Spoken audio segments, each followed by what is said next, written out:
Welcome everyone to another edition of Weekly MLB Goods and Goofs. If it looks like I'm staring off into the distance, I apologize. I have a mic right here. It may not show up fully in the background, but it's there. First off, it's been a interesting couple of weeks with technology glitches and now power outages. But hey, here we are. We're finally here. It's Wednesday, the 27th of July. And Josh, how has the last 2 weeks been for you? Oh, not too bad. Busy, all that fun stuff. How about yourself? Well, busy was a good word for it. I spent the weekend in Halifax, and just for the record, I have a brand new hat that I'd love to wear for this episode. So let me Ooh, just I've flop. never even seen this. I'm excited. Oh, yes, let me throw it on here. 1 second. Okay. Ooh, a PlayStation hat. It is a Fancy. PlayStation hat. Yes, sir. Underneath, we have some PlayStation buttons. Ooh, I even like that. Nice, right? And on the back, it says PlayStation. Ooh, that's cool. So, a lovely hat, brand new. First time I'm wearing it right now. Breaking it in. Yes, let's get broke. Um, so thanks to everyone for tuning in to this week's edition of Weekly MLB Goods and Goofs. We are a podcast where adult language is most likely to occur. We love to make genuine comments, and we do not apologize for any words that may slip out. Not one bit. Basically. During our show, we like to go over the weekly recaps, hot takes on some cool players, weird facts or weird shit, depending on what ends up being part of it. A 60-second guess, a useless over under, an overrated or underrated, a salary cap rotation, or in some weeks, a starting nine draft. I'll go over last week's draft that didn't get uploaded today, as well as um, the rotation, and lastly, a final thought. So if you have a suggestion on anything, feel free to message us Facebook, Instagram, and hopefully out of this episode we'll get a couple of TikToks as well. We have Twitter as well. I don't We know if you have said Twitter. I did not. I always forget, even though it's literally on my paper. that. Alrighty. So let's start this week with going over last week's draft that Josh and I did. So Josh's team is as follows: Alejandro Kirk, Freddie Freeman, Starling Marte, Nolan Arenado, Tim Anderson, Seiya Suzuki, Mike Trout, Harris. Who is Harris? I only have last names on this. Harris. I don't think I have last week's draft. Still have it. Just give me a second. Oh, Michael Harris from Atlanta. Oh, Michael Harris. Okay, perfect. Um, the Unicorn Shohei Otani as the DH. Alcantara, Nelson, and you stole Seward from me as part of your victory last week. And I believe it was Ketel Marte, not Starling, but I could be wrong. You know what? It could have been, and if so, I apologize for that. I just saw Marte and instantly second base, so probably Cattell. Yeah. Yeah. So correction on that, Cattell Marte. Awesome. And for my team, I had JT Realmuto, CJ Crone, Nick Senzel, Yandy Diaz, Trey Turner, Teoscar Hernandez, Brandon Nimmo, Leody Taveras, Franmil Reyes, Tristan McKenzie, Ryan Helsley. I initially picked Paul Seward, but somebody gave me Strickland. Yeah, you stole him and gave me Strickland. So that'll be a fun, interesting little bit of time. Now, this has already started. It goes on from the day after the All-Star break and continues on through until the end of this week. And then this week's episode will feature the salary cap rotation, which will go on about near the end of the episode when it happens. Alrighty, let's take a peek at some of our recaps from last week. And Josh, I have a plenty here. So as I go through, if there's any that you want to throw in, feel free. Mm-hmm. I just need to zoom in so I can actually see the photos because I did this off my phone, so the photos are a lot smaller on my computer screen at this point. Alrighty, so there's a lot that happened. Yes. Let's jump back a little bit to before the All-Star break just to talk about some of the stuff that happened then. Sure. Let's start with the first times in like 4 years where the Baltimore Orioles hit 500 in a season, like beyond the first week of the season. Yeah, and they're above 500 as the day we record, so that's awesome. Yes, we're gonna go over those standings here shortly. I know I initially said we'll do do Mondays, but let's do Wednesdays because it's actually a lot more interesting. Boston, you're gonna hate us. The Orioles on July 12th improved to 44-44 after winning 9 straight games, which I think they cut it off at the 9 at the time. It is the first time since September 9th of 2017, so almost 5 whole years, since they were 500 or better past the halfway point in a season. Yeah, that's awesome. Awesome and awful. Well, true, especially for any team in that East. But I'm telling you, as a Jays fan, usually you're not supposed to like anyone in the East, but I'm telling you, this Baltimore team is fun to watch. They are, by all means. You know, they're the new version of the Rays, if you will. So Yeah. let's give them creds to that. Around the same time, we actually had a MLB divisions record, and it's sorted by the best record to the worst record in each division. Just to go back to discussing what we did a couple of weeks ago, sorry, Dave Roberts, but AL East has the best record overall at 559. Yes, the NL West is second, but it's only at 523 because you guys have a couple of teams below 500. And at the point of this record, 3 teams. At this point, yes. And even at that point, I think there was only 2 that were above 500 at the time. Whereas in the AL East, that's right at the moment where Baltimore was at like 494 or something like that.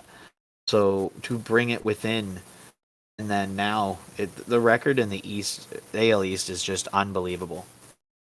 Yeah. Toughest division in baseball. I don't care what you say. Exactly.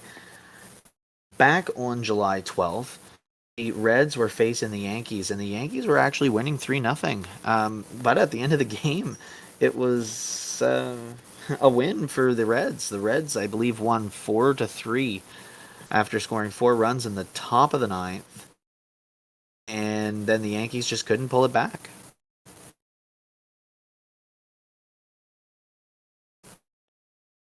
Yeah, on the 12th, yeah. So and then they walked it off on the 13th, and they lost again on the 14th. Yes, and then from there they just absolutely pummeled the Red Sox. We're going to get into that though, because that was the Red Sox have not been doing well, and they are a lot of our recap this week. Yeah, they fell off. They fell off, that's for sure. Indeed. But before we talk about anything to do with the Red Sox, whether it be versus the Yankees or the Blue Jays, let's talk about the Giants on July 15th. It was a 6-run 9th inning. They were losing. I don't know what the exact score was. Screen cap doesn't have that. But a walk-off grand slam caps off a 6-run 9th inning for the Giants. I can let you know here one second. Yeah, have a peek at that, because that... It was 5-2, and then 6 runs in the 9th. Amazing. I mean, mind you, grand slams 4 of that, but grand slams take you places. As what we will talk about in our next segment, a grand slam for the ages. Yes, and all those runs came off of Josh Hader too, so that's pretty impressive. Yeah, for anybody that doesn't pick him, I had that falter in the first week. He's been good up until this last little bit, so I'm kind of concerned. I must have jinxed him. I'm concerned for him. Alrighty.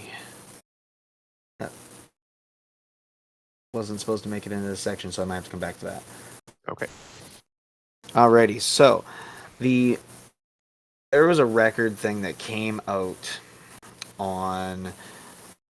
Do I have the date with this? No, I don't. That was about 2 days ago, I do believe, and it was the worst MLB teams since 2010. Okay. There's 10 teams on this list. Can you guess the top 5? Like the 5 worst in Since the last what year? 2010? 2010, the last 12 years to date. The Orioles. They are second. Okay. Oh God. Seattle? Are they on there? Seattle is not on this list at all, actually. They're somewhere, I think, in the middle 10, if you will. Cincinnati. Cincinnati's on the list, but they're not top 5. Not top 5. Okay. Pittsburgh. They got to be on there, right? Pittsburgh's on there, but not top 5 as well. Oh.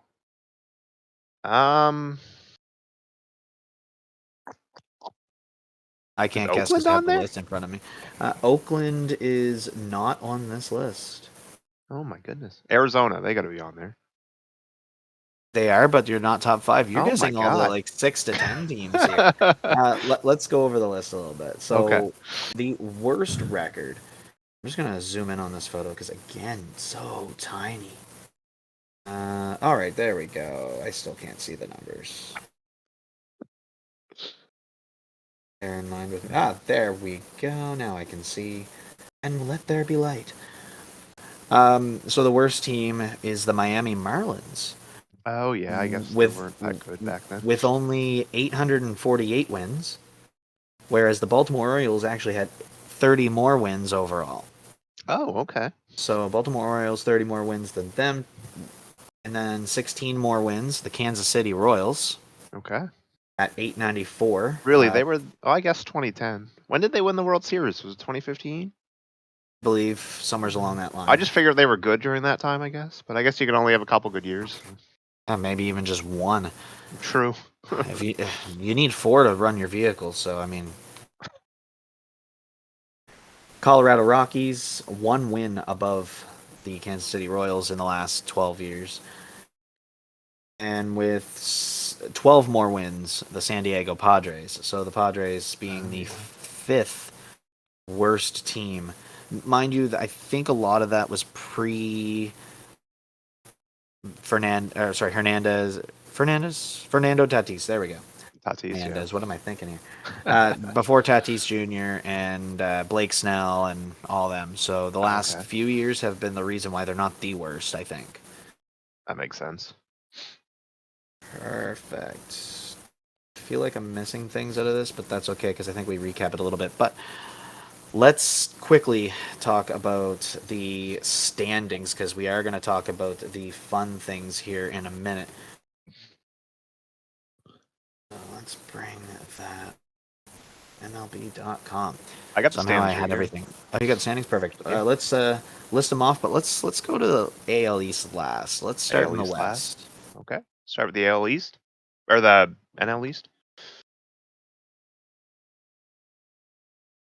You got them with me. Yeah. Okay, perfect. We've got the New York Mets in first, 60 wins, 37 losses, followed by Atlanta, which are 2 games back with 59 wins and 40 losses. Philly, 10 games back with 50 wins, 47 losses. Miami with 14 games back, 46 wins, 51 losses. And the Nationals in last, 27 games back, 35 wins and 65 losses. That's interesting. Now, you mentioned about the whole Miami being in, what, 4th place? Yes. Oh, man. So I'm looking up the contract of Sandy Alcantara, and I'm like, do they deal him, try to, build a farm around him? Being so far back, probably not a chance at a playoff position at this point. I saw something, I think Joel Heyman tweeted it, that Miami's taking trade calls on everybody but him. Well, and it makes sense because they have control over him until 2027, the season including. And I don't see him slowing down, so... No, definitely not.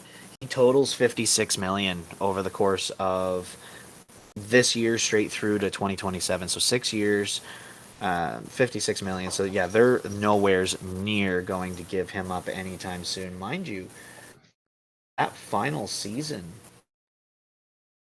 what does that even say? How old is Sandy? Oh, he's only 26. Okay. For some reason, I was thinking he's older than that. For some reason, this says that his yearly cash in 2027 is only 2 million. I think that's just a guaranteed signing. Okay. Yeah, he's it's an option year. Okay, that makes sense. It's an option. Of if he chooses to do the option, it's 21 million. If he chooses not to, it's only 2, and then he goes off and plays for another team. Cool. Let's go Central then on that. Central, sure. So we got Milwaukee in first, 54 wins, 44 losses, followed by St. Louis, 3 games back, 51 wins, 47 losses. The Cubs, 13.5 behind, 40 wins, 57 losses. Then we got Pittsburgh, 14 games back, 40 wins, 58 losses. And the Reds in last, 16 games back, 37 wins, 59 losses. Wow. Just wow. You know, I thought the Reds would be worse with their start they're having, to be completely honest. The start they had, I mean. They picked it up. Well, surprisingly. I mean, as much as you can for having the terrible start that you had in the season. True. Now, that being said, Milwaukee, let's talk about them for a minute. Milwaukee has been pretty good this year. Yes. Like, there's no doubting how they've done. So if they can keep it up, by all means, go for it. Yeah, I mean they got a decent pitching staff. They have a few guys here that's a little rough ERA, but they got Corbin Burns, Woodruff starting to bring it back a bit. So, and I mean their lineup's pretty good. I got a big fan of Rowdy, of course, though. I love the big fellers. Oh, you know what? But he's doing well on there. He's getting daytimes. Like he's getting every day play time. So. Yeah, that's the important part. He wouldn't have got that on the Jays, and you know what? We got to admit that if a guy can go elsewhere and get every day versus just being a bencher here, by all means, you got to be happy for him. Yeah. No, 100%. The only person that I'm comfortable being a bencher right now is Bradley Zimmer. Yes. You know, I forgot that McCutchen was on the Milwaukee team. Honestly, so did I for a while there. Not gonna lie. Alrighty. Move on to the West. Moving on. All right, we got the Dodgers in first place, 64 wins, 32 losses. Followed by the Padres, 10.5 back at 55 wins, 44 losses. The Giants, 16.5 back, 48 wins, 49 losses. Arizona, 20.5 back, 44 wins, 53 losses. And Colorado in last, 21 games back, 44 wins, 54 losses. Interesting. I could see them catching Colorado or Arizona just because of Coors Field, but what do I know? I guess that's fair, but you know, not bad necessarily. It is an interesting division. You know, you have a lot of great teams. Not very top heavy this year, though. It is, honestly. It's with the winning streak that the Dodgers just put on. What was it, 19 of 20? So. I don't know. Was it? That's awesome. That's what I've been hearing. So kudos to them for a great run. Outside of that. I feel like the Dodgers team is going to be a team that's always going to be good. You know what I mean? Like, I don't remember since I've been watching baseball that they've been really bad. They have the money. They have the money. That's true, and they're not afraid to spend it. That's right. Which is very interesting because both LA teams do, and only one does. Yeah, and the other team's got like 2 of the best players. Yeah, they've got 2 of the best players. They spend the money on those 2 players, but they don't spend any more money on anybody else. No. Hell with that. All right, let's go AL West over across the country the other way. Sure. We got Houston in first, 64 wins, 34 losses. No surprise. No. Followed by Seattle, 11 behind, 53 wins, 45 losses. Texas with 20 games back, 43 wins, 53 losses. The Angels, 22.5 back, 41 wins, 56 losses. And then Oakland in last, 28 games back, 37 wins, 63 losses. If you want to talk about a team that has no chance to come back, it's Oakland. Yeah. I would even put the Angels in that conversation. At this point, and I guess there was a lot of talk about whether Ohtani would be dealt or not, and the answer strictly was no. they're not looking at getting rid of him at all. I mean, it makes sense. You've got somewhat of a franchise player, but at the same time, you don't. And you also have Mike Trout, so it's like you've got, like we mentioned earlier, two of the best players, but you're not getting it done. Like, you think at some point they would learn to make moves, but apparently, I You guess would not. think, and you got pitchers like Noah Syndergaard. I saw a fun statistic, and I don't know if it's on this week's list or not, but in Shohei Ohtani starts, you actually have more wins than non-Shohei Ohtani starts over like the last 60 games. Oh, really? Absolutely insane statistics. Jesus. Yeah, I like when they went on their win streak earlier in the year. Like, I was excited for them because you want to see that team successful. You want to see Mike Trout in the playoffs. You want to see Ohtani in the playoffs. But then they just fucking shit the bed. They had the best record in the American League. Yeah, for like 2 weeks at one point, didn't they? Yeah, and then New York came out of nowhere. And it's funny because it switched from both LA teams to both New York teams having best records in their respective leagues. Yeah, and now it's a New York team and well, Texas, Houston, and the Dodgers are tied for the second best team or best record. So. Yeah. All right, want to move on to the Central? We got Minnesota in first, 52 wins, 45 losses, followed by the Cleveland Guardians, 2.5 back, 49 wins, 47 losses. 3 games back are the White Sox, 49 wins, 48 losses. Kansas City, 13 games back, 39 wins, 58 losses. And then the Detroit Tigers in last, 39 wins, 59 losses, 13.5 back. Wow. I saw a tweet, I think it was either Jeff Passan or somebody, I don't remember now, but the Tigers are listening to trade calls on everybody apparently, so that could get interesting. That very well could be, and I've heard a couple of different conversations with regards to Toronto. Oh, really? And a couple of players, maybe like Skubal. Okay. That would be good. I think because he's just up and coming right now. He's young, like 23 years old, doing really well. Get him under Pete Walker. He could, that could be something good there. As long as Pete's having some drinks, I think he'll be fine. Sorry, had to. All right, let's talk about this American League East, and we'll talk about Boston quickly before we keep going forward. Sure. So we got the Yankees in first with 66 wins, 32 losses. The Toronto Blue Jays are 11.5 back at 54 wins, 43 losses. Followed by Tampa Bay, who are 13.5 back at 52 wins, 45 losses. We got Baltimore, 16.5 back at 49 wins, 48 losses. And then we got Boston in last currently, 17 back at 49 wins, 49 losses. So the fun part with that is being 500 at this point when you are one of the front runners. Being last team at 500 at that's crazy. Yeah. But the second part with it is that you have Toronto on a 7-game win streak. New York is 4-6 over their last 10. And Tampa, you don't hear much about Tampa because they're just in the middle of all this. No one cares what they're doing right now. They're just playing ball. Baltimore came out of nowhere like a bat out of hell. And Boston, just like New York right now, has been tanking overall. At one point, their last 10 was 1-9, then 2-8. I don't know what it is now. I think it's 2-8, isn't it?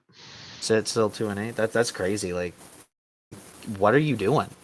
Have you lost your abilities to play ball? Like, what's going on? Talking about the Red Sox a little bit there, the 2 games prior to the All-Star break versus the Yankees, and then the first game back after the All-Star break facing the Jays, a combined 57 or 55 runs allowed over 3 games. 14, I think it was 13, both of those versus the Yankees, and then allowing 28 against the Blue Jays. A record on both sides, runs for and runs against for each team respectfully. I would have loved to see the Jays get that 31 number just to break the modern day record, but hey, that would have been can't nice. complain with a 28 run game. At like 25 runs, they started replacing Vladdy and Bo. Just give them a little time off. It's such a heavy game. Did you see that picture of Gurriel Jr. mixing like a fruit cocktail in the dugout? Yeah, that's coming up. That's coming up. Don't worry about that. So that basically takes care of our recap. Fun times in baseball, I have to say. Yes. Alrighty, so let's go. I'm gonna zoom in fully on this. There we go, 200%. Now I can see what I'm doing. Alrighty, so we have to talk about. I want to say pretty near. You could talk like they're a goat of the season. Sandy Alcantara. Brought him up a little while ago about like contract and whatnot, but he faced the Mets on July 11th. Again, taking this back a little bit because of our recording issues. He faced the Mets, 7 innings pitched, 6 hits, allowed no earned runs with a 93 pitch count over those 7 innings. He only had 4 Ks, so he settled down on striking out, but he allowed only 1 walk, so a whip of 1, not bad. Here's the thing. With those 0 earned runs, he dropped his season ERA at that point to a .73. Dude's a beast, I'm telling you. He should be the front runner for the Cy Young in the National League. I really do think he is. I think he had the most votes last time I looked. Outside of that, after his more recent start, he now has 9 8+ inning starts this season, 2 more than Houston and Philadelphia as teams. Each, mind you. I saw that. Isn't that crazy? I think he has the most in the league right now. Good for him. I mean, he's a great pitcher. He's doing what he has to do, and he's getting outs and under a lower pitch count too. By all means, let's go. I just looking at his baseball reference page. Did you know he debuted on St. Louis? I did not know that. I didn't even know about him until now, so I'm not gonna lie. Enough. Played 8 games with St. Louis in 2017. That's cool. And then he was with the Marlins right after? Yeah. Ever since. Nice. Taijuan Walker. Haven't talked about him in a couple of years, but he's been pitching on the Mets for, I think, 2 or 3 years now. He had a very similar outing on that same day, July 11th. With 7 innings pitched, only allowed 3 hits and 1 walk, 7 strikeouts over 99 pitches, no earned runs. Only thing with him is season ERA is at that point 2.63. Yeah. 267 now as we're recording, but for some reason I thought this guy was older than he is. He's only 29. For some reason I think he was like 34. You know, he had the maturity at the younger age, so that is actually surprising to me as well. But I mean, good for him for, bringing forth a good start for us to know that detail. I always liked Taijuan Walker. He's a good follow on Twitter too. He's very team oriented on Twitter. Like he's rallying around the team on Twitter. He's great. So what was it? About a week ago, he tweeted saying, "I'm leaving Twitter." And everybody lost their minds. And the funny part is, he came back to say it was autocorrect, and he kept the status on there as a reminder of this is what happens when you don't pay attention to what you're tweeting. That's awesome. He realized everybody was losing their mind. He's like, what's going on? And he's like, wait a minute, guys. That's not what I meant to say. Did he say what he meant to say? Or I don't remember. I don't think he did. So I don't know. Maybe he did it intentionally as like clickbait or something. Maybe it worked apparently. Yeah. Oh, good stuff. July 14th, Freddie Freeman doubled in his second at bat of the game, making himself 14 or 16 with 4 doubles and 2 home runs. So he was on fire at the moment. That's crazy. Like a 14 out of 16, I can't even imagine someone doing that. And then it's obviously been done before, but 6 extra base hits too. Wow. Yeah. That's awesome. 4 doubles, 2 home runs. I mean, why not? Just go. Just go for it all. I could be wrong, but I feel like Freeman's just been tearing it up ever since that whole Atlanta contract thing came out. Probably. I feel like you're right on that. I feel like you're really right on that. Alrighty. Pete Alonso has, on that same day, July 14th, Pete Alonso tied David Wright for the most RBIs by a Mets player before the All-Star game with 74. At the time, he had 3 more days to try. Josh, can you look up to see how many RBIs he had in those last 3 games? He has 83 right now. Give me 1 second.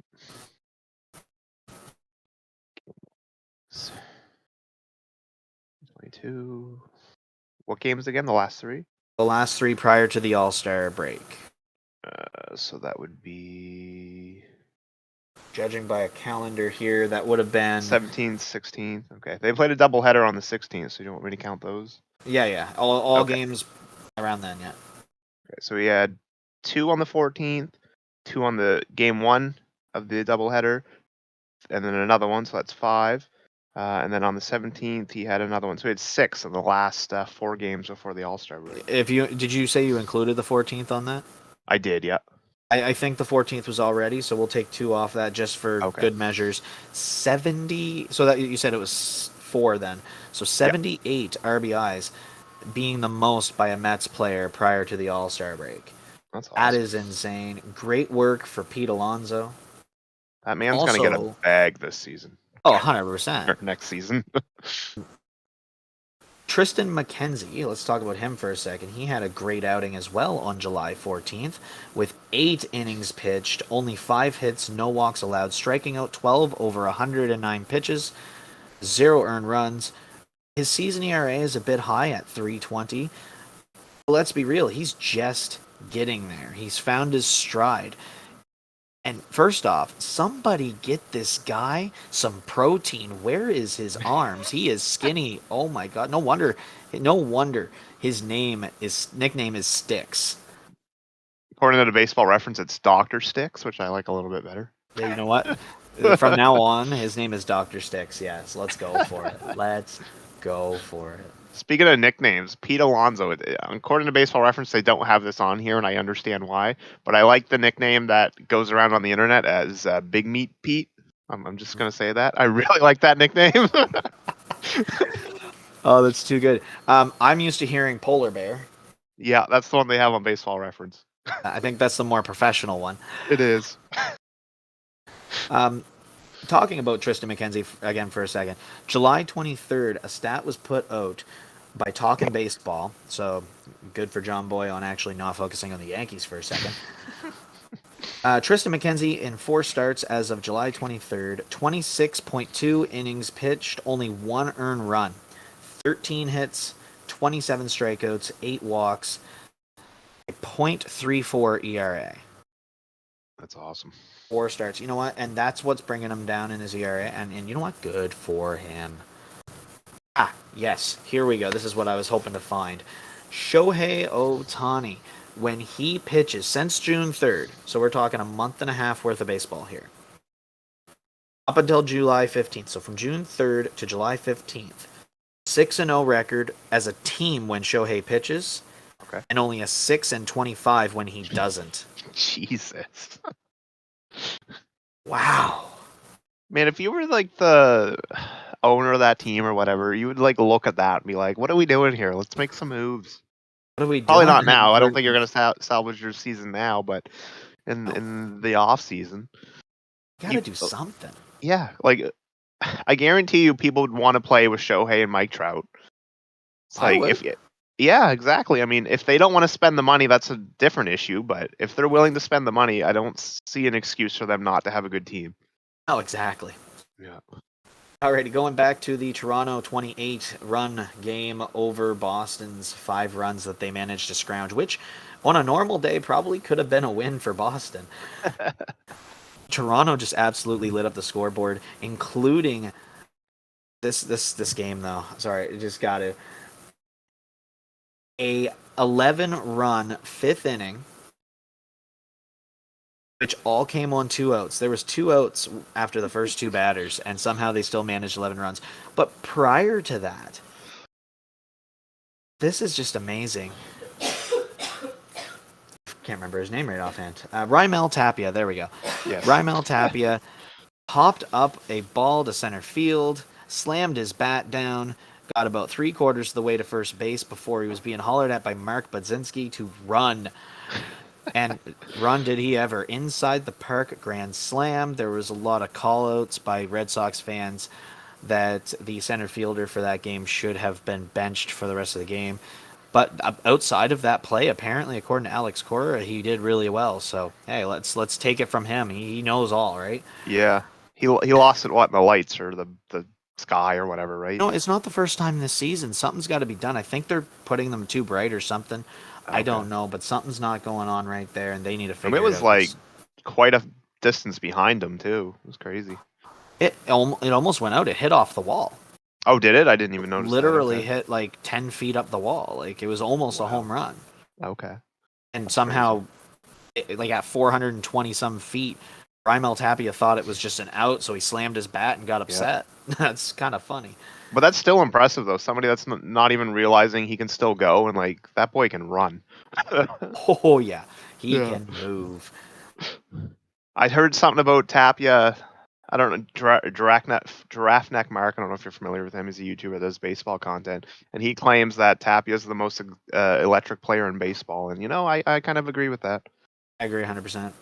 He's got a lot of energy. When he's upset, he shows it, but when he is happy, oh my, he's wilder than half the guys on the Jays, that's for sure. Probably combined. Yeah. I saw something that a lot of people are saying right now. Tapia should, I mean, maybe not after last night's game, but Tapia should start over George and let George heal up a bit and let Tapia play. Honestly, with the way that game went, yeah. Yeah.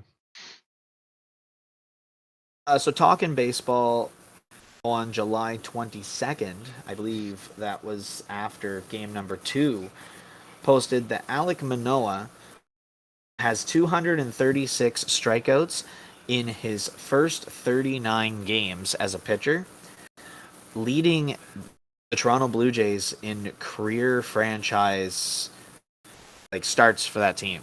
Like unbelievable, 236, and he has one game. I think one over the next 2 or 3. When he pitches next, will be his 40th start. Okay. And if he gets a win, he will hold the single-handedly most wins in their first 40 career games as a Toronto Blue Jay. He is tied right now at 21. He just needs one more. Yeah, and I mean, his next start will be his 40th. Yeah, I could see Alek doing it. Alek's a beast. And with that team behind him, the way they're playing right now, by all means, let's fucking go. I don't see them slowing down anytime soon. No. Alrighty.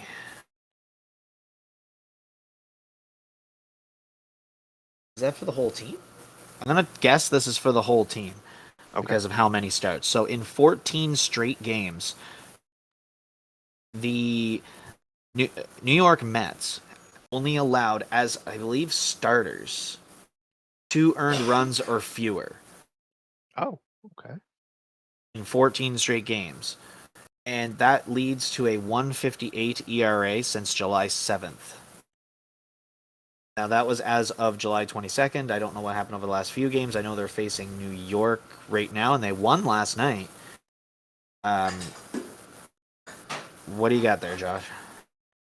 That's awesome. Are they still doing it without Scherzer and Jacob deGrom, or are they back now? I think Scherzer came back for a couple of starts and then went back down, but I know that deGrom's back up. Or deGrom is on his way back up, I should say. Awesome. That's just impressive. You're doing it without arguably 2 of the best pitchers in the league. And I think a lot of people kind of, once they came into the season without Scherzer and deGrom, a lot of people kind of like, okay, this team, this isn't their year, and then they're proving everybody wrong. No, 100%. So keep going. Let's go. Yeah. Just keep going. If you can. I've always had a soft spot for the Mets. I don't know why. I think it's because Jason Bay used to play there, and I always liked Jason Bay as a kid. So you know what? Whatever works, right? Yeah. Alrighty, so that takes care of the players as well. The hot takes on cool players. Next, we have the weird shit of the week, where anything that constitutes as weird, and it'll be related, of course. This is anything from funny hairstyles, dugout shenanigans, anything in between. So, Casey Close, let's talk about this for a second. You brought up about Freddie Freeman earlier. Agent Casey Close is suing Doug Gottlieb for libel on Thursday. So, alleging... Was that the broadcaster guy or whatever? The radio guy, host, yeah. Alleging in a complaint that Gottlieb defamed him And XL Sports Management in a tweet regarding the contract negotiations of Dodgers star Freddie Freeman, according to court documents obtained by ESPN. Jeff Passan tweeted that out many days ago now. And yeah, fun times in agent versus radio host life. That's going to be an interesting story for a long time, I think. Oh yes, definitely. Especially once like all the information comes out. I know we've got a lot of information now, but I feel like that's still not everything. No, probably not. Now, crazy. Oh yeah, definitely. Several days ago, I think this was a little bit before the All-Star break, O'Neal Cruz was stealing second, and when he came up, he caught Miguel Rojas in the face, potentially knocking his tooth out in the process with his head. I didn't see that. That's crazy. I do not want that mouth full of hair, man. That guy's got a lot of hair. True. Did he have his helmet on or no?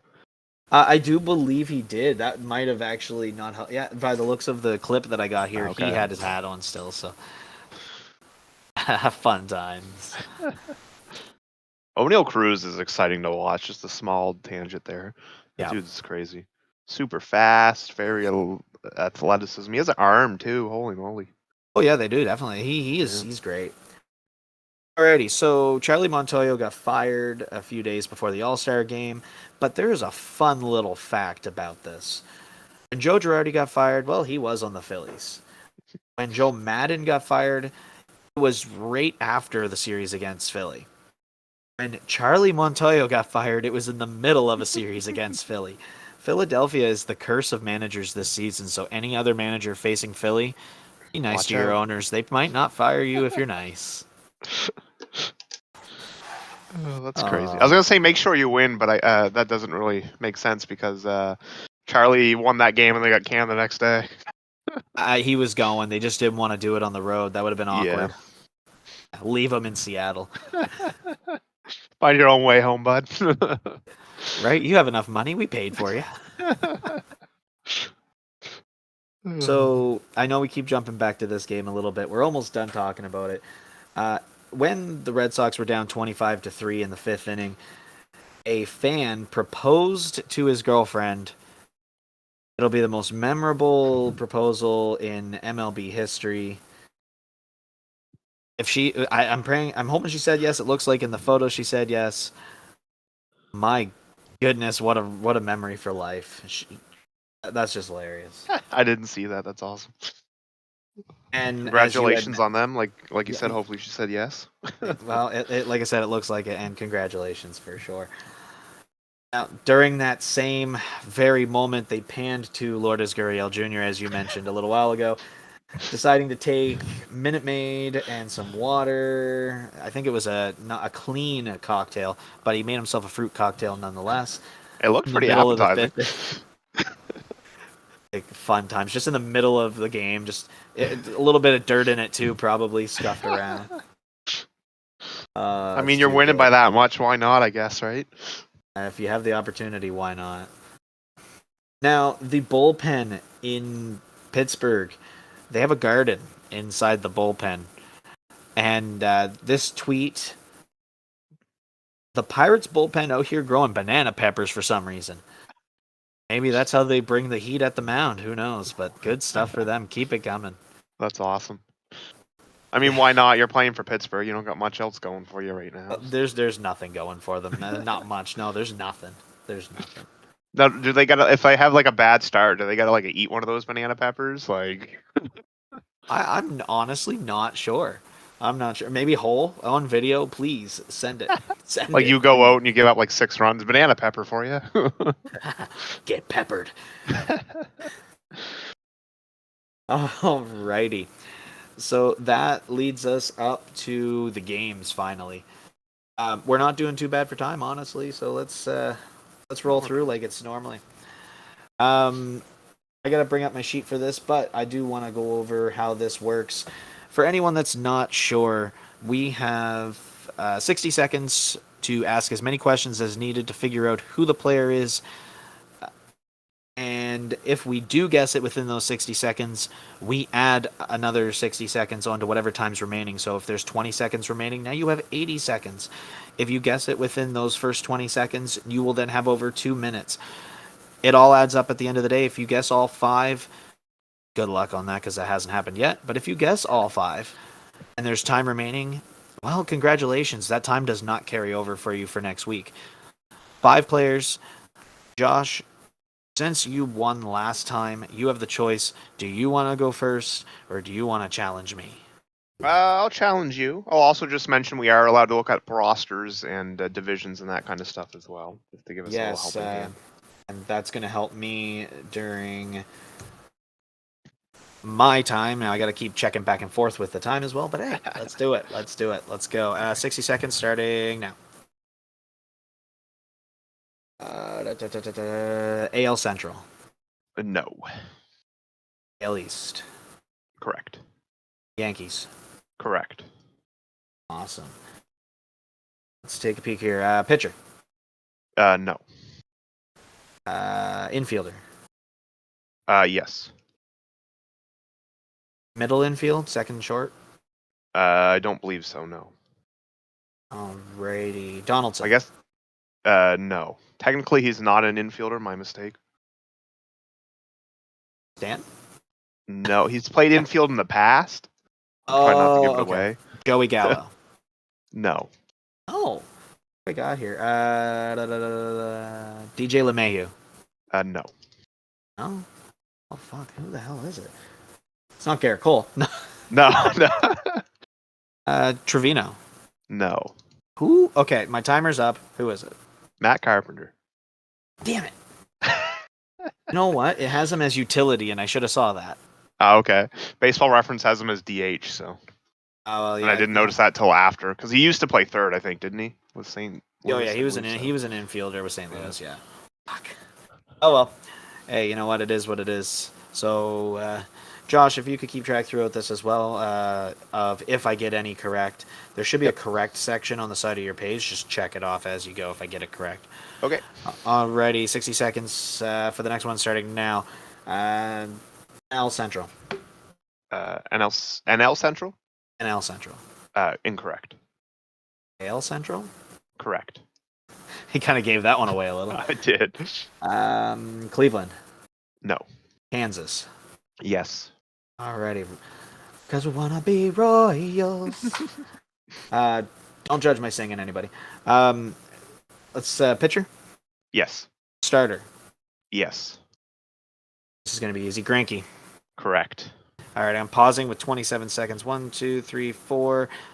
Buck 27. Get myself back to Central here. Let's go. NL West. No. NL East. Yes. Awesome. Miami. No. Mets. Yes. Position player. Yes. Infielder. Yes. Polar bear. Yep. Big Meat Pete. I got that with a $1.59 left on the time, or a 59 on the timer. $1.59. 2 more players starting now. AL East. No. Central. Yes. Specifically Oh, AL. no then, sorry. NL Central. Yes. Milwaukee. No. St. Louis. No. Pittsburgh. No. Cincinnati. Correct. It's not Votto this week, I can guarantee you that. No. Imagine. Infielder. No. Outfielder. No. Pitcher. Yes. Reliever. No. Starter. Yes. Awesome. Luis Castillo. No. Graham Ashcraft. No. Tyler Mabel. No. Hunter Green. Correct. Buck 4 left on it. I had to stare in at Mabel for a second. I thought it said Tyler Marble. I was like, who the hell's last name is Marble? Marble. Marble. Last Marble, one. Marble. You only Last got one wrong so far. And I have 2 minutes, 4 seconds on the Well, timer. sugar tits. If I don't get this, I'll be sad. Alrighty, let's go. AL East. No. Central. No. AL No. Central. NL Central. No. AL West. No. NL West. No.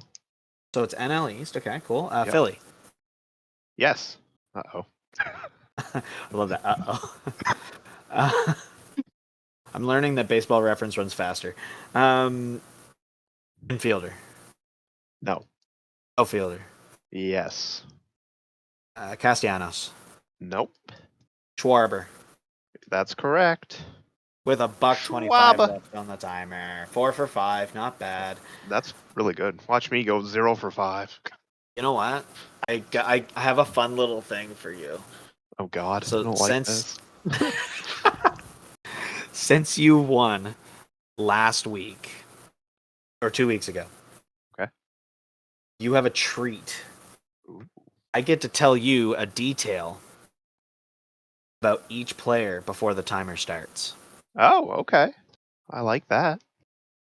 And the detail I was gonna give you, I'm still gonna give you, will really help you, and I think you'll get all 5. Okay. It's related to each one, or It's related different... to each one. Okay. I made this specific information the exact same. The division is all American League East. Okay, all AL East. I'm gonna write that down so I don't forget. So all Okay. 5 players are from the AL East since you won last week or 2 weeks ago. 60 seconds starting now. Blue Jays? No. Yankees? Yes. Pitcher? No. Infielder? No. Outfielder then. Yep. Aaron Judge. God damn it. I made this too easy for you. So yes, Aaron Judge is correct. Let me put that on the chart. Yes, got it correct. Perfect. So let's add a minute, $1:43 starting now.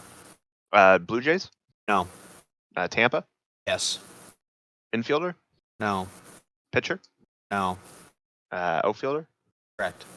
Brett Phillips? No. Arozarena? It is Randy Arozarena.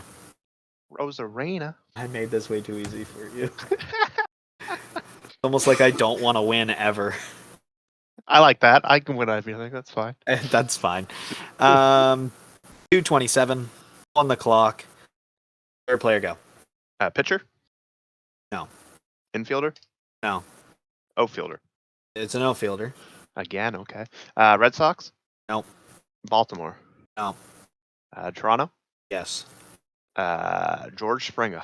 No. Hernandez? Okay, Oscar, it is. Sweet. I kind of gave Yo. this to you by telling you did. just one thing. That's the worst thing I could have told you. I could have told you something completely different. 3 For minutes. some reason, I thought you were gonna say like they're all gonna have mustaches or something. Like I thought that's what the hint was gonna be. I'm like, ooh. Hey, give me an idea for next week. But yeah. 3 minutes, 6 seconds, go. Pitcher? Nope. Infielder? Nope. Did you pick outfielders for all of them? I'm not saying. Is it an outfielder? It's an outfielder. Okay. Yankees? Nope. Tampa Bay? Nope. Baltimore? Nope. Boston? It is Boston. Verdugo? Nope. Jackie Bradley Jr. It is not Jackie. Hernandez? Nope. Who else plays in the outfield? Duran. No. Oh. I think that was the guy that had the issues the other day, though. Oh, was it? I think so. Davis? Nope. Ralph Snyder? It is Ref Schneider. Ralph Schneider? I don't think it's actually Schne, but Schne. Looks like it. Rob Ref Snyder. He is the pick on that one. Good thing we can look up the rosters because I would have never got that. I wish we weren't looking up this week. All right, so one more player 3 minutes, 16 seconds on the timer. Starting now. Pitcher? Nope. Infielder? Nope. Outfielder? Outfielder. Yankees? Nope. Baltimore? Baltimore it is. Cedric Mullins? No. Mancini? It's not Trey. Oh, God. I tried to go off the top of the dome, but those are the only outfielders I know. You'll recognize the name when you see it. Austin Hayes? It is Austin Hayes. Okay.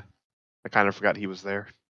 So, Josh, you totaled a total 2 minutes and 14 seconds to guess all 5. If it wasn't for Good. your hint, that could have gone a lot worse. Yeah, I gave you probably the best hint out of all of them. So, You did. fun little fact about my list of 60-second guess players for you. Okay. Every AL East team had a player. Yep. All of them bat right and throw right. All of them are outfielders. Yep. And they range in age from 27 to 31. Ah, okay. You had a little science to it. I just kind of picked players I liked. I was about to pick one, but he was a switch hitter, so I had to change it. Ah, who was that? I can't remember right offhand at this point. Oh, okay. Yeah, he said he batted switch. I'm like, okay, no, let's keep this going. I like this. Good work. Thank you. Work. I just tried to turn my phone back into like sleep mode, and I accidentally screenshot my background. Nice. All right. So that takes care of our 60-second guess. Let's move on now to the weekly MLB Goods and Goofs over-under, where Josh and I put our skills to the test against the most non-existent over-unders in the league. Now, as per usual, it has been stated, and I will say it again, this segment is only for fun and entertainment and is not to be used in your decision-making for your own betting. We also highly recommend setting a limit if you are actually deciding to gamble. We are not responsible for any decision making with regards to sports betting for any gambling problems or issues. If you need help, please reach out to your local gambling help organization. Alrighty. So 2 weeks ago, you and I faced off in that over under, and you beat me, or I beat you, sorry, 3 out of 5 to 2 out of 5. Okay. Last week, I didn't even bother looking up the ones that we did talk about and had a little fun with during our attempt at recording. We were equal the whole way through, so there was no point in keeping that part of it. But this week, we have an amazing set of 5 over-unders. Now, some of these games have completed, but we made these picks prior to the games actually happening. So, these 5 over-unders are as of Monday to Sunday, as per usual. First one, the Dodgers wins over 7 games facing Washington and Colorado. The over-under is 3.5. Josh, what is your pick? I'm taking the over. Same here on that. They've been playing hot. Yep. You can't play any better.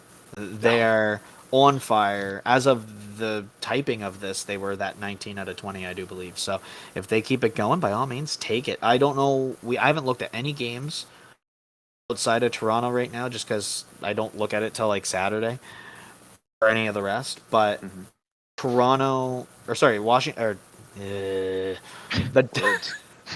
glitch. I glitched. There's a TikTok for you. Yeah. So the Dodgers have been on fire. So I'm assuming they've already won one, but if they haven't, that's sad.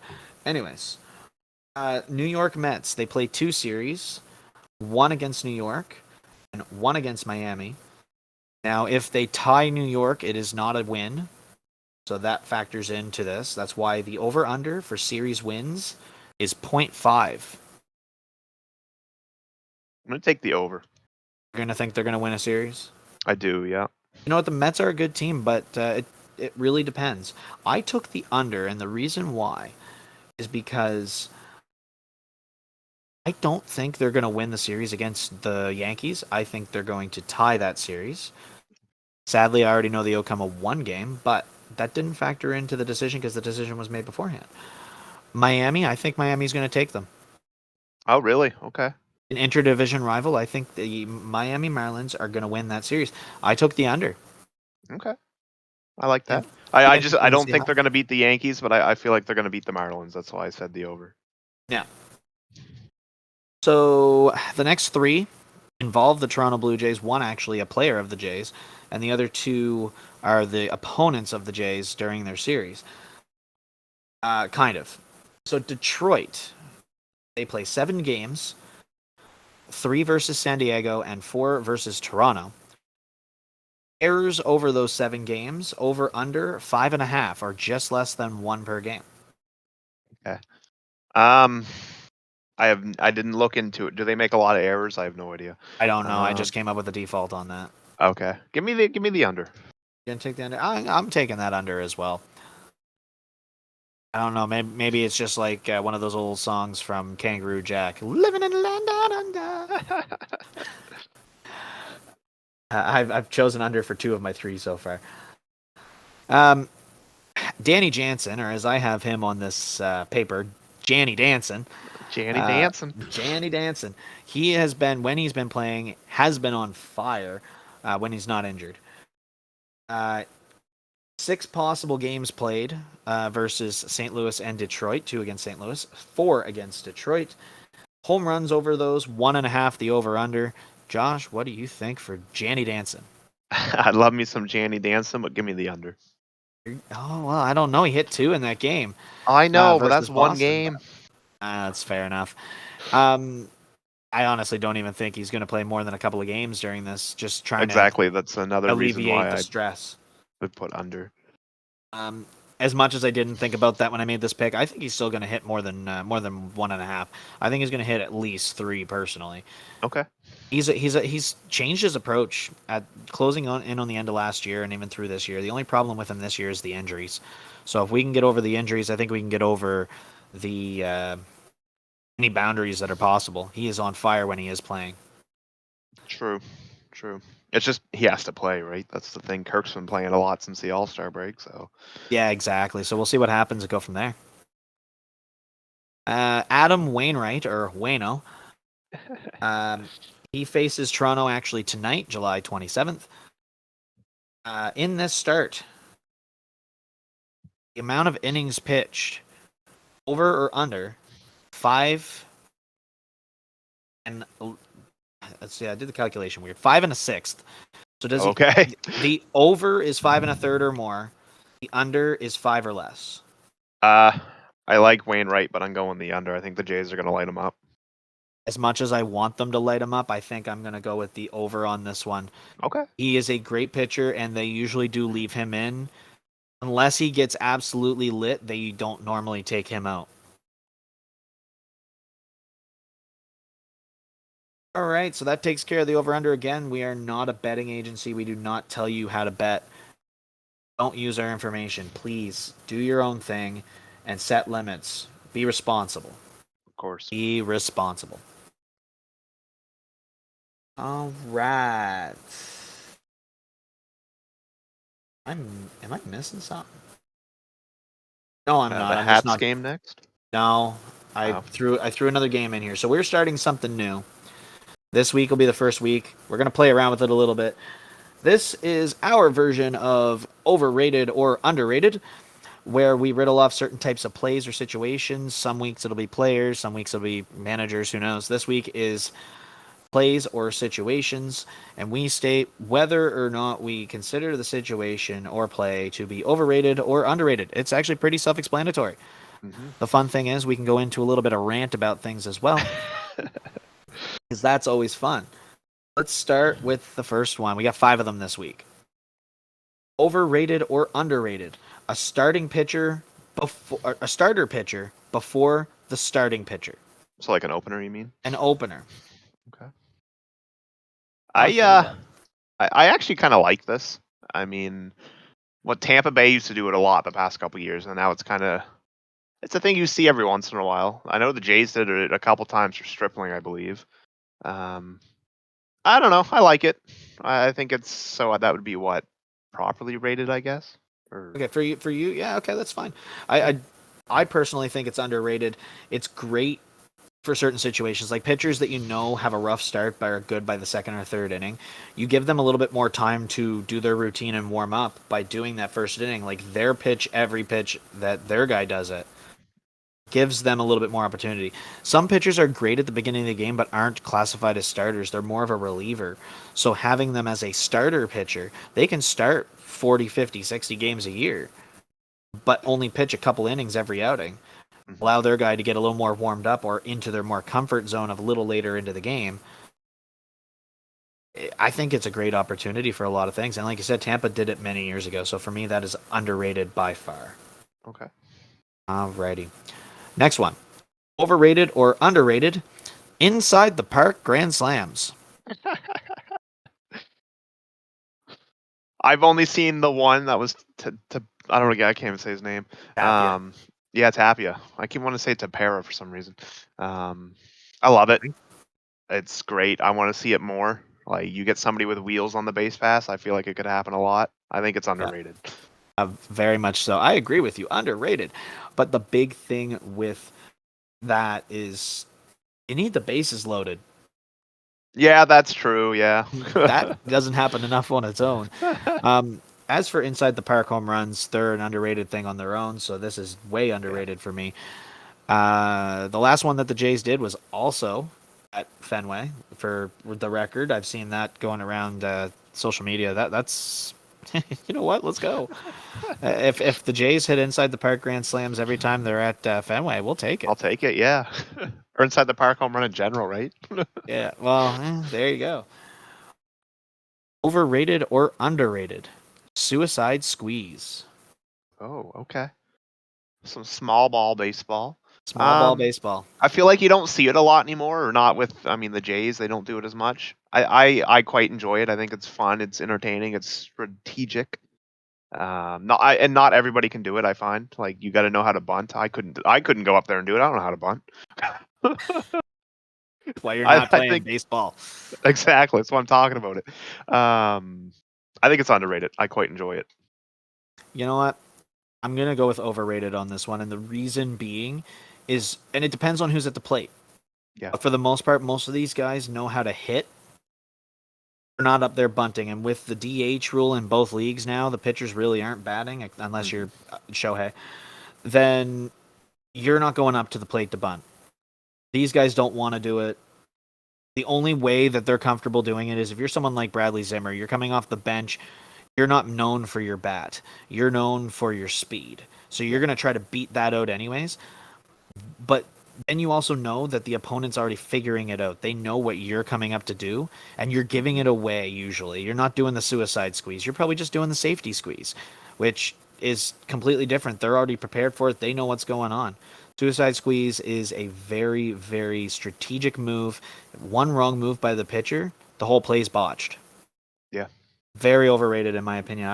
I don't know. I didn't like it from the beginning. I found out about it when I was playing the show, and they're like, "You didn't do this right." I was like, "Whoops!" I didn't even know what it was. I had to do some research. Okay. So, mind you, that was like 15 years ago. So, no, fair enough. It was a little different back then. I was just knee high to a grasshopper, so I didn't know much. I learned it all. Alrighty, next one. Overrated or underrated? Phones to the bullpen. You go first. I got to think about this one. So for me, this one is overrated as well. Like my personal opinion. At this point, there's so many different options. All you have to do is have a touch screen there and go, this pitcher, warm him up. Same thing as MLB The Show. Why can't we just go boop, boop, that's it? Like, just get the guy ready. Fair enough. Why are we picking up a phone, having the full-blown conversation, get this guy to this situation? Oh, how's he doing? We could just literally have, how's he doing? Come back, status bar. Like at this point, I'm surprised we're not hooked up with electronical components. He's this far along and is prepared. Do you know why? Because the MLB is all about tradition. Unless you're Rob Manfred. Well, he's something else. We won't get into him now. I don't know. I don't have a problem with it. I mean, the idea of the touchscreen, that's cool, and I could see them doing that. But you know what I really like about this is when someone gets mad and they destroy the shit out of that phone. That's entertaining. Shades of David Ortiz right there. Yeah. Just give Smash me. that Just shit. give me. I'll go overrated too, but it is entertaining when someone destroys the shit out of one of those phones. Oh, that's great. I think you see more with the Gatorade containers, but still. Well, lately now, yeah. Yeah. On that note, for a second, I saw a video this morning on Twitter. A guy kicked something in the dugout and hit one of his teammates with it, injuring his leg. Oh shit. So, Really? yeah, dugout shenanigans when you're upset should not be a thing, and that should be a fine. Personal opinion. I know for a fact that David Ortiz got fined for that incident many years ago. I mean, yeah, you're right. It's.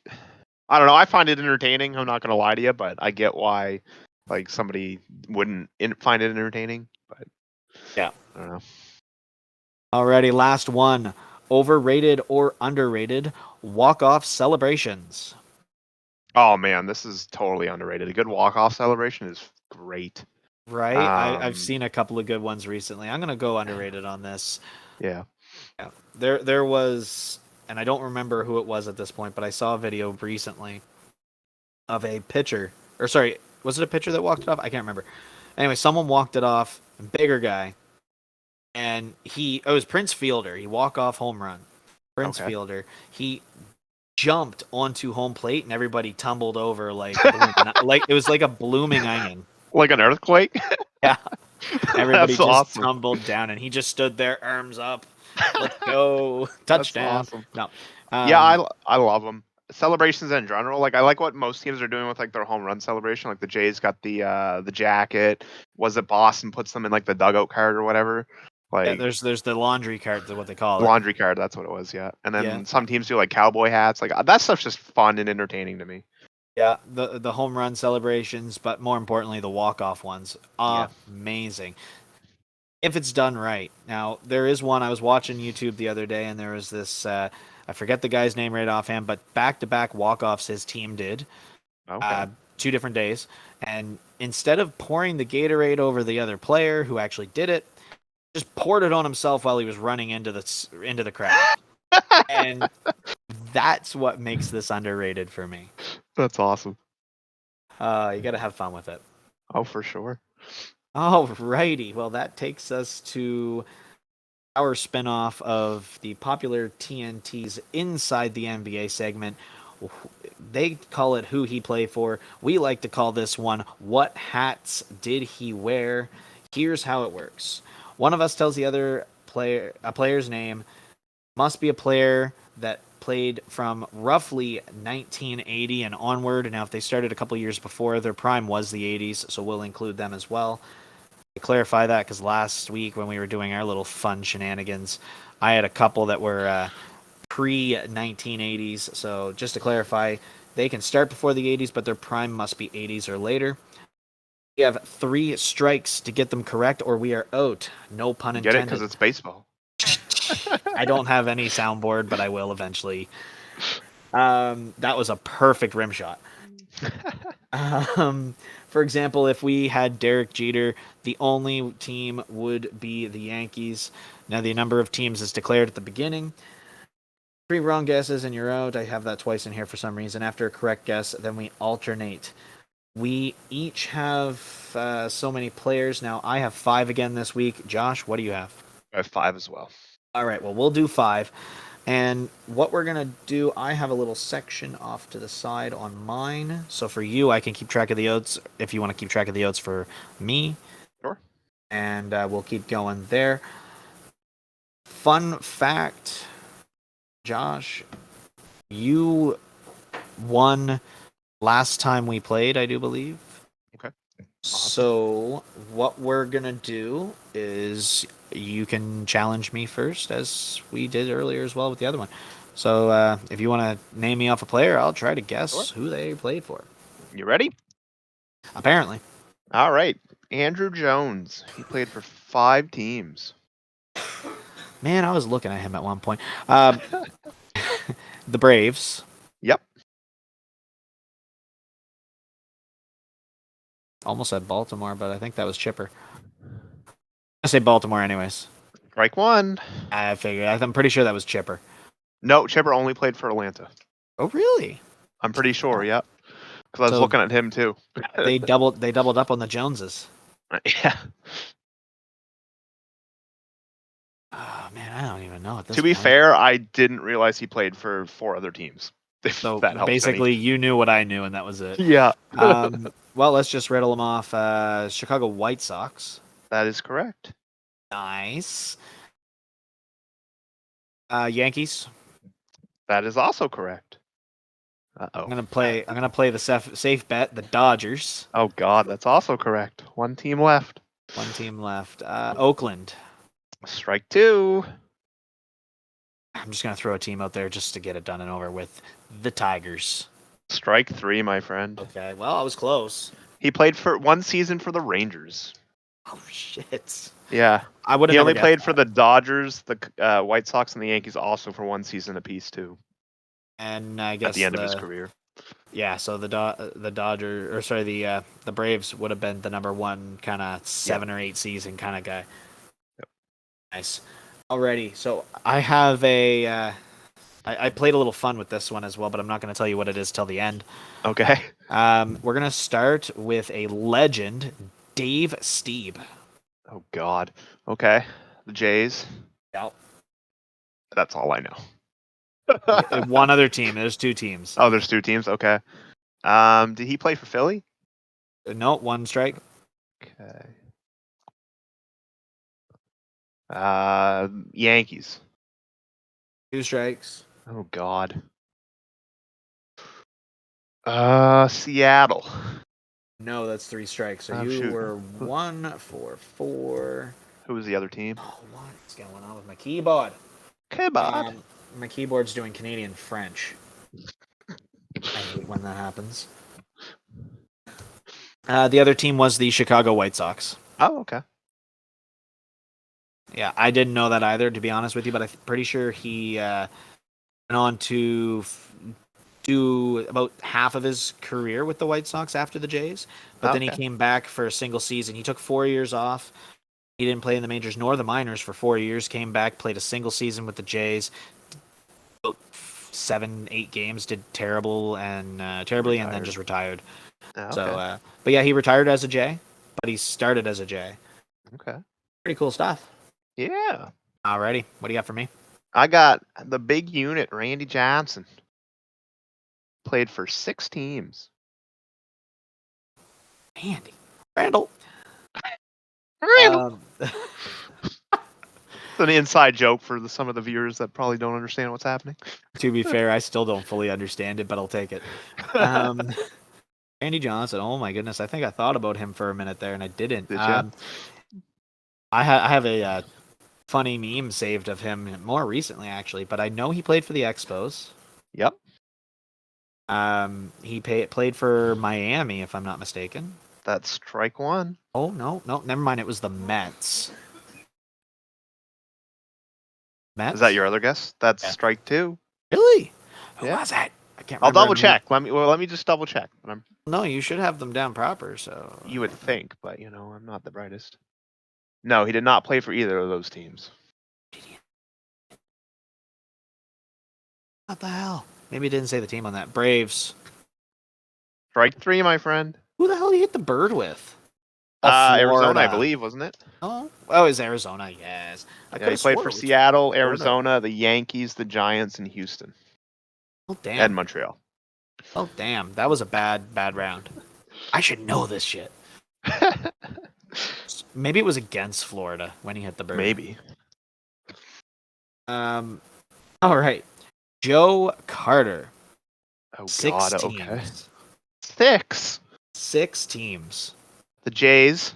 Yeah. And that's probably all I'll get. He didn't even start or end his career with the Jays. That was just his Really? prime moments. Oh God. Touch them all, Joe. That's all I really know. Literally. Yeah. The White Sox. No. Okay. Joker. Did he play on the Expos? Nope. Oh God. 2 strikes. The Dodgers. Strike 3. Oh Jesus. So- Who else did he play for? Just 1 second here. So, he started his career with the Cubs. Okay. moved on to Cleveland, San Diego, then Toronto, Okay. Baltimore, and finished his career with the Giants. Oh, okay. Interesting. Yeah, really though. That's what I was thinking. Mm.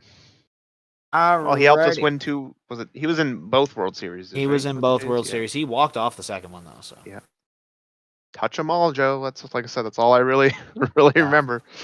I'll tell you right now, if the Jays have a chance to walk off a World Series, it better be Buck Martinez behind On the that call. microphone. He's back, so. He's back, but he wasn't calling play-by-play last night.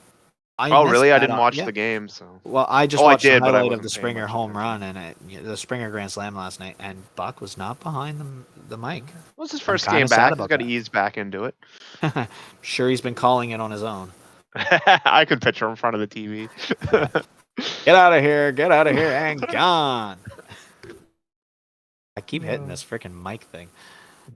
All right, what do you got? I got Blue Jays legend Aaron Hill.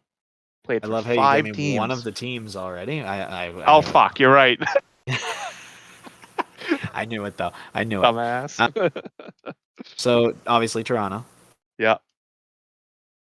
Yankees? Incorrect. Oh. Aaron Hill. Aaron Hill, yeah. Diamondbacks? Correct. Okay, that's the other team I remember. I don't even know, man. Wasn't Boston, no. Chicago White Sox. Strike 2. Fuck it. Dodgers.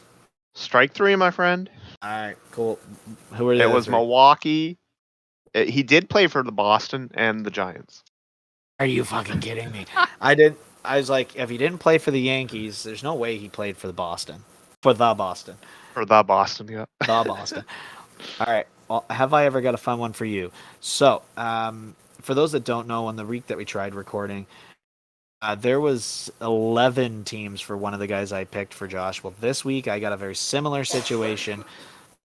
Ricky Henderson. Oh, God. 9 teams. Don't you go search him up, sir. I'm not. Ricky Henderson played for Oakland.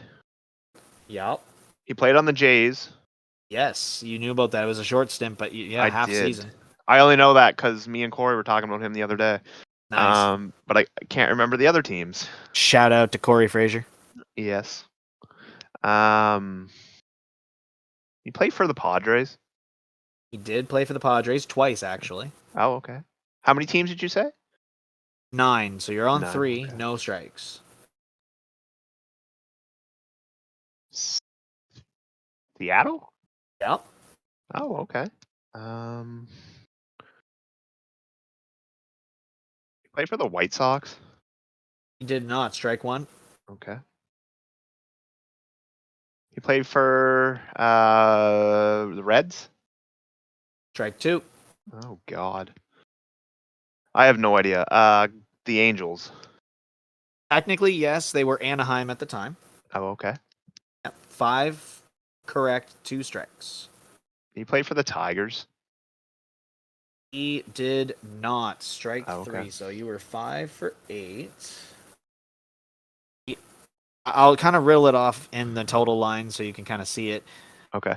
I'm going to bring him up on Baseball Reference. There's no way I'm getting this without actually looking at Baseball Reference. Henderson, Ricky. Cool. So he started with Oakland, played a few seasons with Oakland. Then he went to New York Yankees. Okay. And he got traded back to Oakland mid-season in '89. Okay. Played Oakland for a few more years. Spent 44 games in '93 with the Jays. So he actually got a ring out of that season. He did, nice. Half the season. He got traded to the Jays. I believe it's his only World Series ring. No, he won one with Oakland, didn't he? I was going to say probably one with Oakland. Yeah. He also played for Oakland right after that. So he went back to Oakland. And he went and played for San Diego for his first stint with San Diego. Got traded to the Angels for half a season. Went back with Oakland for a season. Played for the Mets for a season and a half.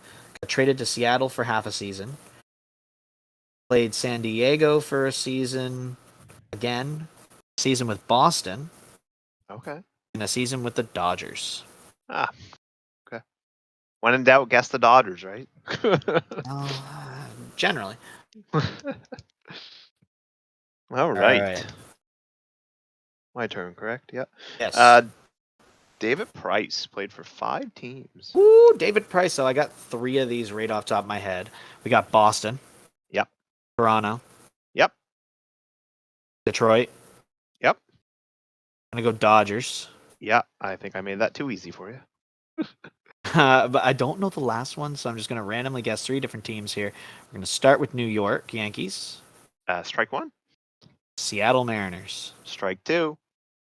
Milwaukee Brewers. Strike 3. You really didn't know Tampa? Bring it. Yes, right. He was on Tampa. Yeah. My goodness, because he went Tampa to Detroit. We took him from Detroit. Then he went to Boston and then to Dodgers. Forgot about that. My goodness, I should have had that. I thought that was a walk in the park for you.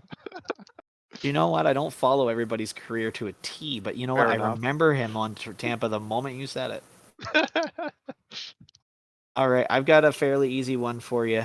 Vernon Wells. Oh, God. 3 teams. I can name 2. The Jays and the Angels. Yep.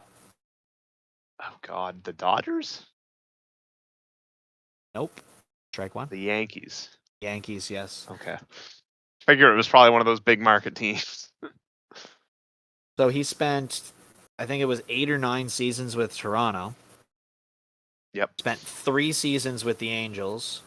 Okay. And went and spent 1 season with the Yankees. Oh, okay. I remember him on the Yankees. I actually don't remember him on the Angels. Oh, really? I remember him on the Jays and the Angels. I had no idea about the Yankees. Perfect. I just kind of guessed big market teams.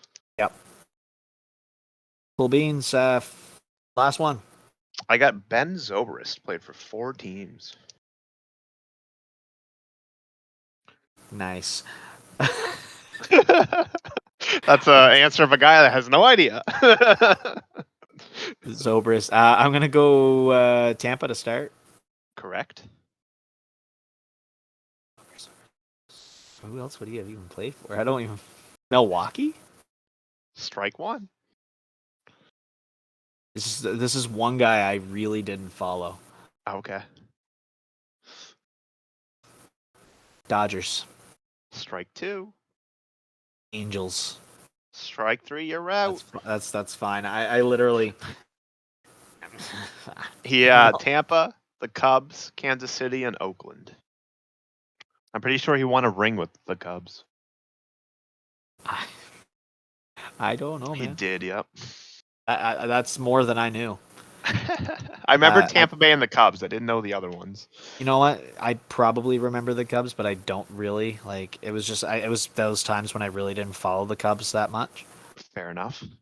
So yeah, I forgot he even played. To be honest with you, I remember him on Tampa Bay a little bit because of the tight competition we have with Tampa. But yep. Freaking microphone, keep hitting it. Did anybody get any right?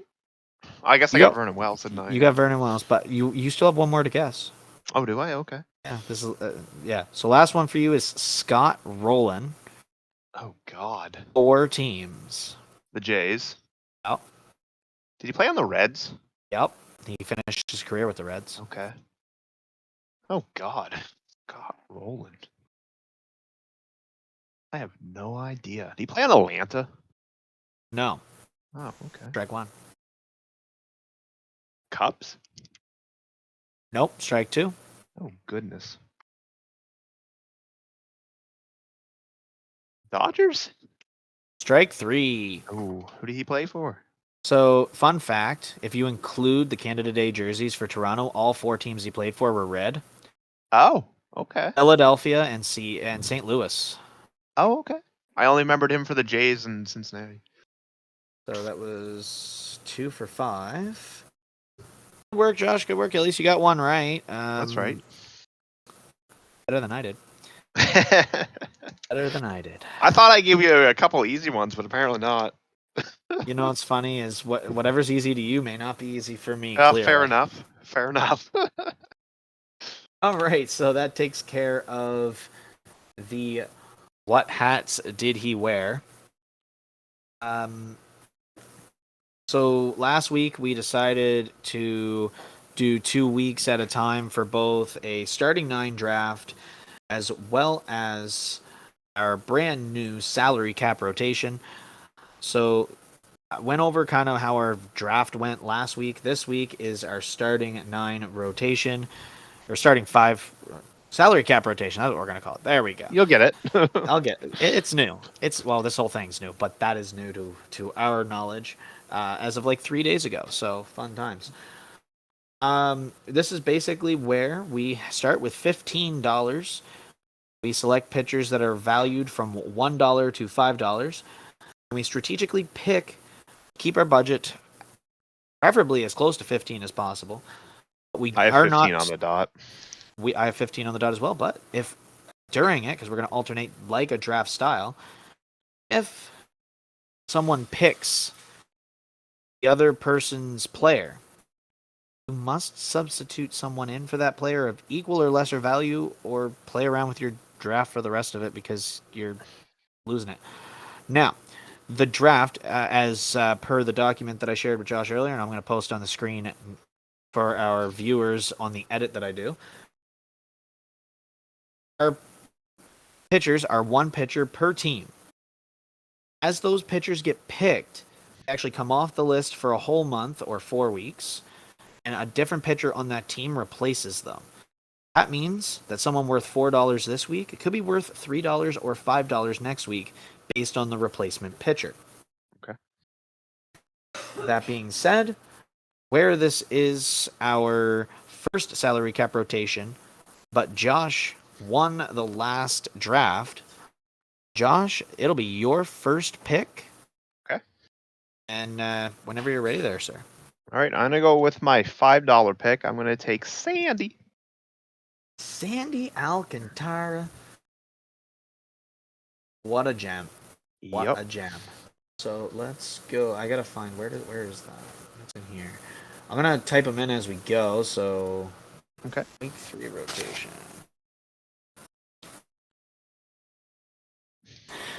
A little something.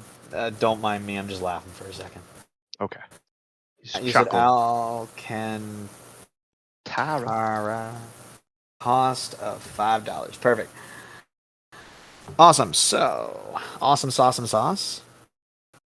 Let's switch over to mine. My first one is a $4 pick. Okay.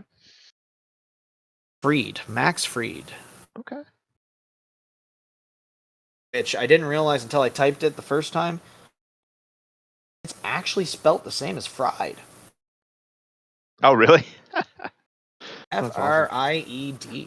Max Fried, because he's frying the batters. I don't know. You tried. I tried to get creative. E for effort. You'll lose $1 for that. Oh, no. I'm just kidding. All right, what's next? My turn. I'm going to go with a $4 option. Give me Joe Musgrove. Musgrove. Nice pick. I like that. I like that so much because he was only my backup. He was not on my team. Okay. All right. I'm also going to go for a second $4 pick of Triston McKenzie. And the reason why he is a $4 pick instead of a $5 on our list is because he's only just become hot. Prior to the month of July, he would have been a $2 pick. So good for him for bringing it up. Triston McKenzie is... I had him as a backup pick. What's next for you, Josh? I'm going to go with my $3 pick. I'm going to take Dylan Cease. Cease. Never ceases to amaze me. Probably one of the biggest all-star snubs as of late. But yes, he was such a good pitcher, and how he didn't make it, I don't know. I'm kind of mad at you right now. Was that your pick? That was one of my $3. Okay. But I'm gonna go with my other $3 pick. This guy is a pretty good pitcher, Zach Wheeler. Zach Wheeler, okay. He was my backup pick. So Wheeler. He was a $3. So Josh, you have $12 spent. You have $3 remaining. Who is your fourth pick? I'm gonna take my $2 pick. I'm gonna take Castillo. I think I pronounced that right. Yeah. Potentially a Blue Jay coming up, hopefully. Yes, he's doing pretty good now. I get him confused a lot with Max Castillo of the Jays, but oh, fair enough. which Castillo did I even pick? Luis, I think. Oh, Luis Castillo. Yeah. Yeah. See, there's so many of the same names. Sometimes you get confused. Fair enough. Yeah. So he's doing really good. He's having a good season. So, all right. What do I have? I'm at 11. At $11. So I'm gonna go with a $1 pick. Okay. And strictly because I can't pick my other $3, which you've already picked, and now I have to go search up another $3 to make my full value. I'm gonna go with Nasty Nestor. Okay, I like that. He was gonna be my dollar pick too. Okay, Nasty Nestor. Nasty Nestor Cortez. Alrighty, who do you have for number 5? Give me a Wells. $1 pick. Oh, he's doing pretty good this year. I mean, Tyler Wells. I tried my best to pick all the best starters on each team, and there's just some teams that don't have a lot of good starters. A lot of these $1 guys are starters that haven't done overly too well. The reason I picked Nestor Cortez to be part of this list initially is because I knew he was going to get picked this first week. He's a mediocre pitcher, but he's got some great talent overall. He made it to the All-Star game. Why not? Yeah. But he's also one of the ones that is less likely to get injured. So if you're going to go a 2-week rotation, by all means, this is your guy that you're going to want.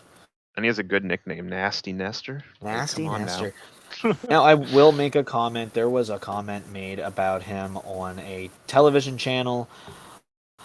If anybody doesn't remember, he at one time, about 2 months ago, got called Nestor the Molester.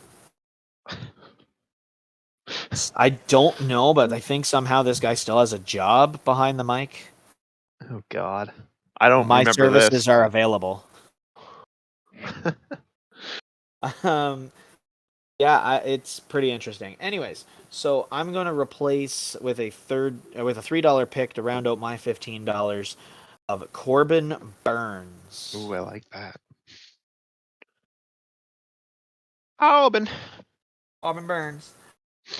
So that is our starting 5 for each of us.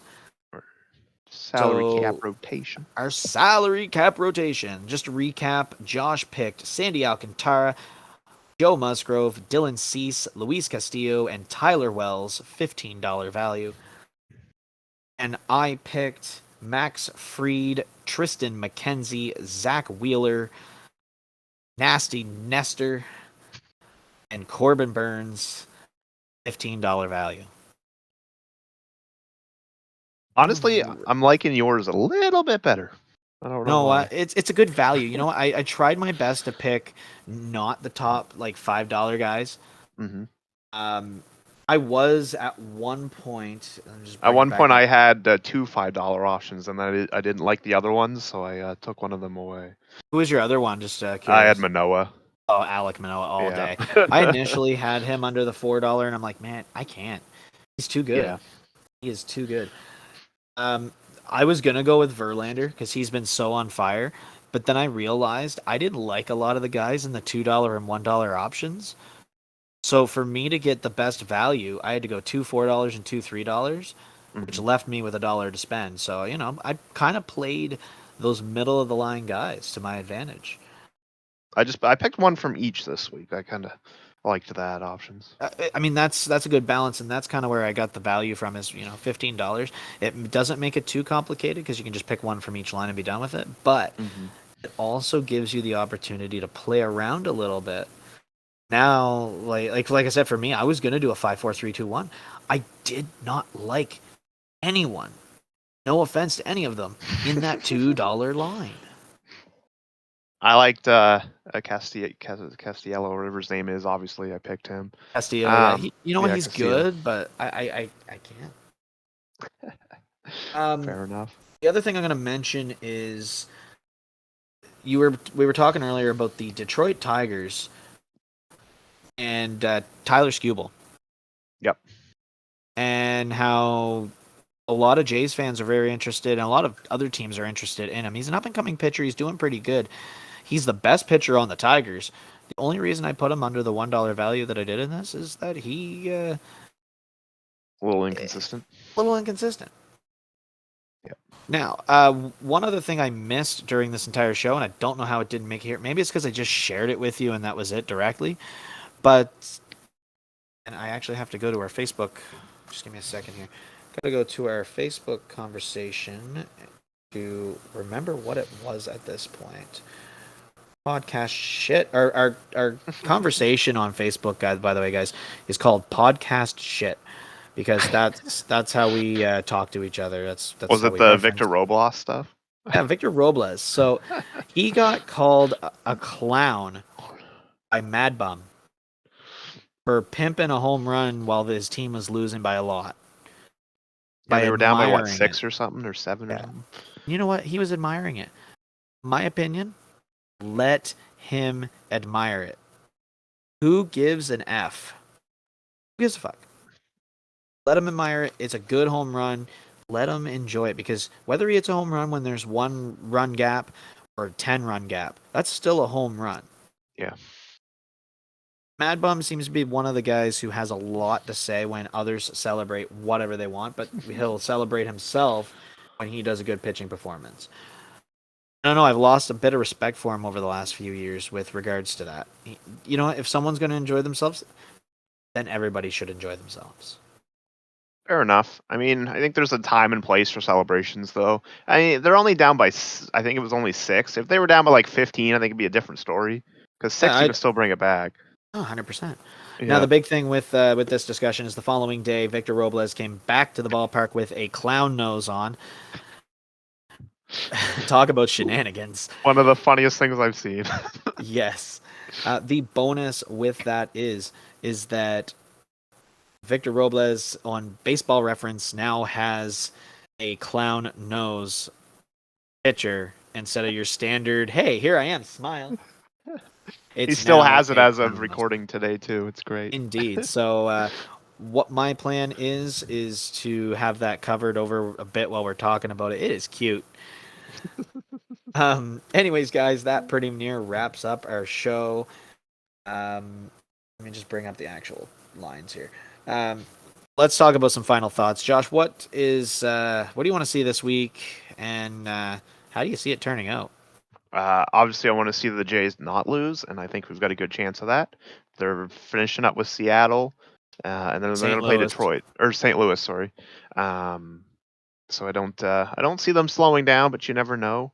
And I just want to. Another thing I want to see is I still want to see Aaron Judge hit home runs. That guy is exciting to watch. I know I shouldn't like him as a Jays fan, but there's something about Aaron Judge.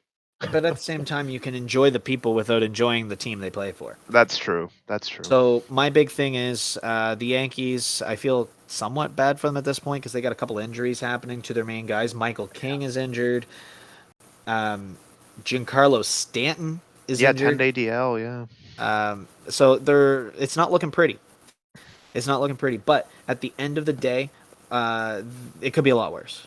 Yeah, very. It could be a lot worse for sure. So for myself, Yankees keep losing, Jays keep winning. I was having a conversation with someone on Facebook earlier.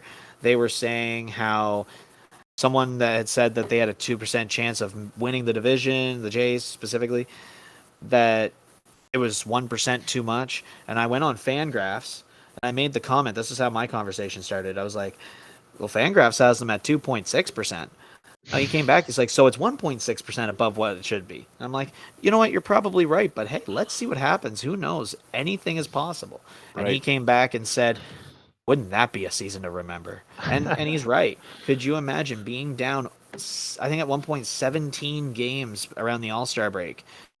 And we're climbing, I think it was more closer to 14 games at the All-Star break. and we're now 11.5 back. Mhm. The Yankees are 4-6 over their last 10, like I said earlier. The Jays are, I think, 7-3. The Jays have won 7 in a row.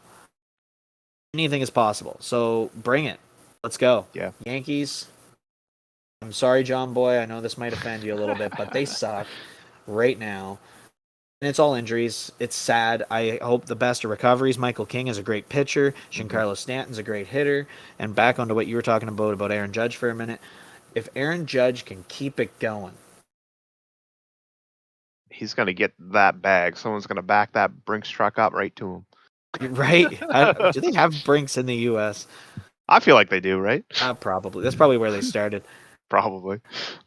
Alrighty. So outside of that, though, outside of the AL East, I would like to see the Dodgers continue to pummel now, so that when they hit the playoffs, they tumble quickly.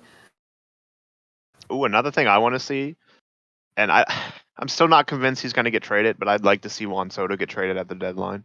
I feel like the Nationals are going to wait, but I know you never You know what? Let's talk about that for a second. Who do you think the Yankees are going to trade for this off? The Yankees are going to trade for this next week. We got less than a week. Tuesday is the deadline. By I the know time they we were- record next, we might be close to the deadline. Yeah, I know they were linked to Soto, but I guess Washington's asking for too much. I could see them getting Benintendi. Any biceps? Yeah, I could see that happening. But the only thing with that though is he won't be able to play in Toronto unless he gets vaccinated. That's the know. tough part. It's tough, right? Because any AL East team has to factor in some of that stuff as well if they want a guy that's going to play for them 162. Now, the fun thing is, I know being Canadian is a little different, but to go to the United States, it's the same criteria. It works so, for both example, ways. Yep. For example, Arenado and Goldschmidt did not make it to Toronto for the series against Toronto because of their vaccination status. They were put on the restricted list. They're not paid for these two games, so on and so forth. That being said, if Toronto was to have either of these guys on their team, or even Benintendi, because Benintendi was part of Kansas City's restricted list when they were coming, this restricted list works both ways. So let's say Benintendi or Goldschmidt was on Toronto. They would have to spend half the season not being paid. Yep. That's insane. Because it works both ways. To go into the United States as a non-vax, it's the same as being not vaccinated and coming out of the US into Canada. Just there's more teams in the United States. Every single player on the Jays basically has to be vaccinated to play every single game or they're hurting their team. So it's just as much a restriction as it is for the U.S. teams. In fact, the U.S. teams only have to worry about it from 2 to 10 games in the season. That being said, the higher of the games is the AL East teams. So do the Yankees go after such a pick? We will see, but I mean, I could see them pull the trigger because I mean they don't just have to worry about them playing the Jays. They've got other games, right? He'll be a big help, especially with the way 100%. Joey Gallo can't hit like a fucking beach ball apparently. Why is he still playing? It's so sad to watch. He's batting less than 200. Yeah. And there was a time when I think he was 2 for 25. Yeah. And both of those were home runs. Like, dude's either hitting bombs or striking out. That's what he's known for, but it's like this year it's just like worse. He's a Yankee. It's noticeable. Yeah, true. Alrighty, guys. Well, that pretty much does it in for us. Check us out on Facebook, Twitter, Instagram, YouTube, Spotify, TikTok. There's a couple of great segments that we're going to put on TikTok, I think. It'll take a lot of editing to get it done, but when it's done, it'll be ready. If you have any ideas, message us, Facebook or Instagram, or even Twitter. I think there's a DM. Yeah, they have like DMs or whatever, yeah. So join us next week for more recaps, fun times, and a lot of fun making of certain people. This has been an amazing week. Hopefully your team has a wonderful week, unless you're a Yankees fan, then I hope you guys tank. Have a wonderful week, guys, and the trade deadline is approaching fast. Monday, when we record, we will take and have a whole section on the current trades that's already happened and the trades that we think will happen within the next day and a half. Trade deadline on Tuesday next week. This is Wednesday, unfortunately, but here we are. Josh, thanks for joining me again, and hopefully next week we don't have any power outages or technical issues. The microphone's working, so everything is on par right now.